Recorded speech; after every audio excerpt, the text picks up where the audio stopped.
అంత గొప్పగా యేసుప్రభు ప్రసంగాలు ఉండేవి. ఆయన మాట్లాడాడంటే ఇంకా అందరూ కూడా మారు మనస్సు పొందే మాటలు.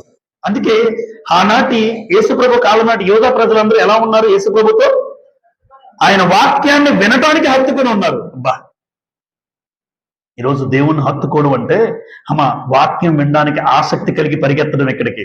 ఎంతమంది ఈ రోజు లేదా ఏ రోజైనా ఈ రోజు వాక్యం వినడానికి పరిగెత్తుకుని వచ్చిన వాళ్ళు ఎంతమంది ఉంటారు మీలో? మీ ఆత్మసాక్షి చెప్తారు. ఉంటారు, లేరని నేను అన్ను. తప్పదు అని వెళ్ళే వాళ్ళు ఉంటారు, ఏమనుకుంటారో అని వెళ్ళే వాళ్ళు ఉంటారు. ఈ రోజు వాక్యం వినడానికి పరిగెత్తి వచ్చిన వాళ్ళు ఎంతమంది ఉంటారు? ఈ రోజు దేవుడు ఏ మాటలు మాట్లాడతాడో అన్న ఆలోచనతో పరిగెత్తి వచ్చిన వాళ్ళు ఎంతమంది ఉంటారు? ఆ రోజు యేసుప్రభు వచ్చినప్పుడు ఇది దేవుడి వాక్యమే, ఆ వాక్యమే శరీరధారిగా కృపా సత్య సంపూర్ణుడిగా ఈ రోజు మన మధ్య నివసిస్తుంది. ఈ వాక్యమే. మరి ఈ వాక్యం వినడానికి ఎంతమంది ఆతృతతో పరిగెత్తొచ్చారు వినడానికి? ఆ రోజు